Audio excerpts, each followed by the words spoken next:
좋아요와 구독하기는 사랑입니다. 안녕하세요, 부동산입니다. 1월 9일 화요일입니다. 오늘도 부동산 뉴스 조금만 읽어보도록 할게요.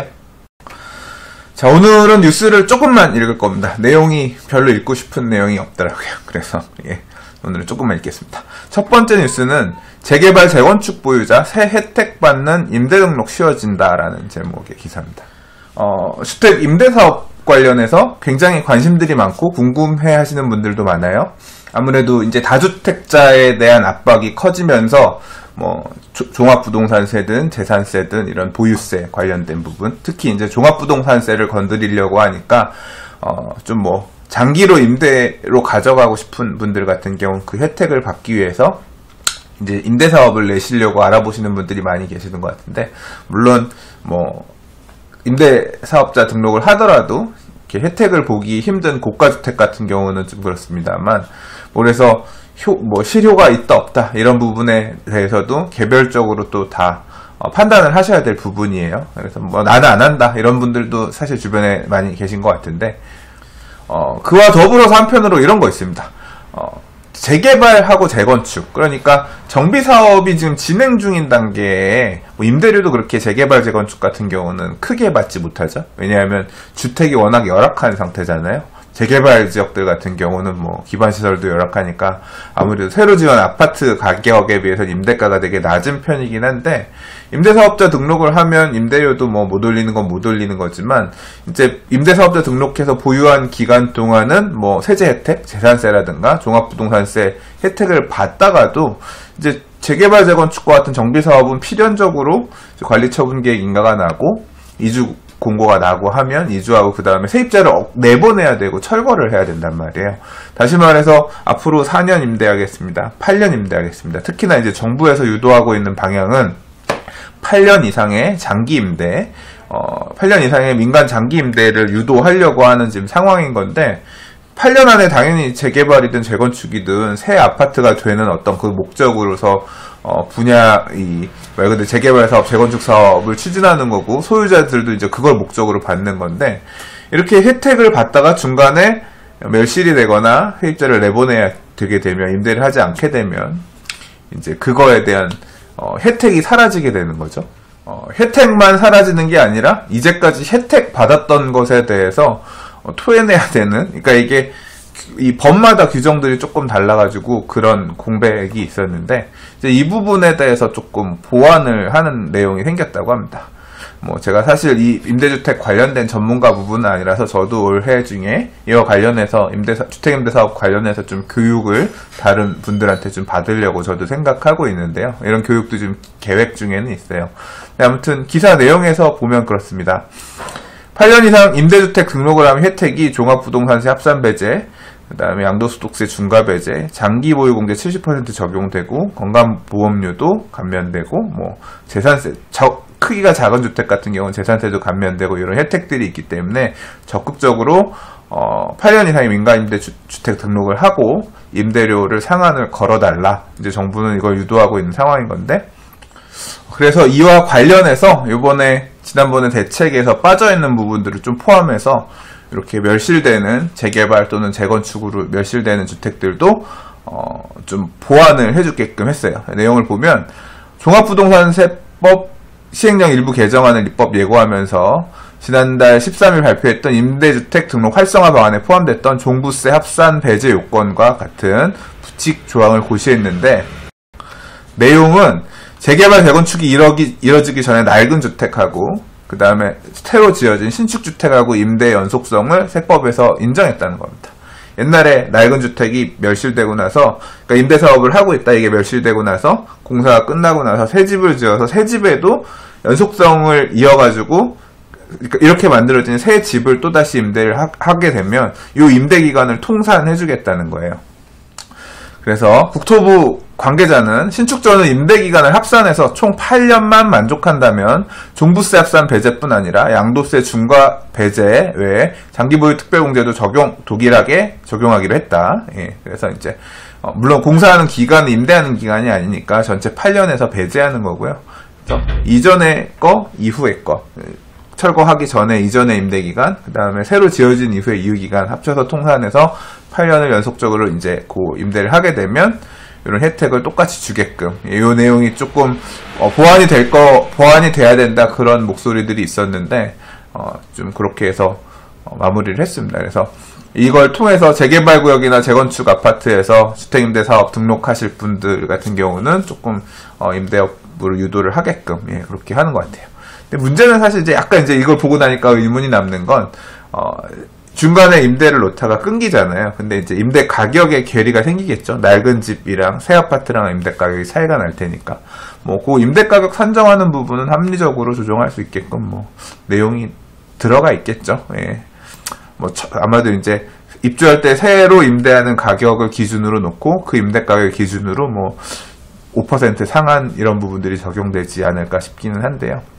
그래서 아무튼 이런 내용이 포함됐다. 근데 얼마나 이 재개발 재건축 아파트를 신규 입주하는 어떤 이런 이 물량을 가지고 계신 분들이 할지는 잘 모르겠어요. 저부터도 딱 여기 해당되는 주택을 갖고 있습니다. 재개발 구역 안에 6억 이내로 들어오는 전용 면적이 안 들어갈래나? 전용 면적 한번 확인해 봐야겠다. 가입할 수 있는 집이 있긴 있는데 사실 지금 8년 이상 들고 있었거든요. 임대를 들고 있었는데 지금이라도 해야 되는 건데 지금 등록을 하게 되면 앞으로 앞으로 한 2년 이주할 때까지 들고 있다가 그 다음에 공사기간 지나고 나서 또 6년을 더 갖고 있어야 되는데 그럼 앞으로 매도 시점 자체가 그럼 10몇 년이 돼버리는데 제가 지금 나이가 있는데 그렇게까지는 못할 것 같아요. 그래서 저는 아마 등록을 못할 것 같은데 이와 같은 고민을 하고 계시는 분들이 이 8년이란 기간이 결코 짧지는 않은 것 같아요. 아무튼 이렇게 이 재개발 재건축으로 멸실될 주택들도 기간을 통산하면 임대사업자 등록하는 부분 혜택을 받을 수 있는 내용이 포함돼서 개정이 됐다.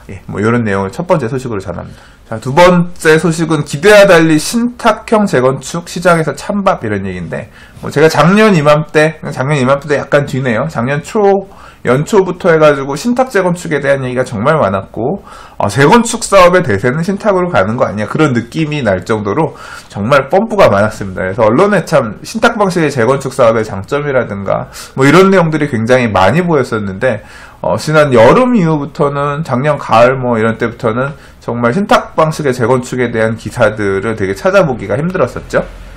그래서 작년에 신탁 방식 사업에 대한 논의들이 많이 돼서 많은 재건축 추진하고 있는 아파트들이 이제 우선 협상 대상자로 신탁사들을 정하고 이런 것들이 많이 있었습니다. 근데 이제 요 내용이 시장에서는 찬밥이다. 크게 이제 불과 1년 만에 크게 호응을 받지 못하고 있다. 그런 얘기인데 기사 보면 이렇습니다.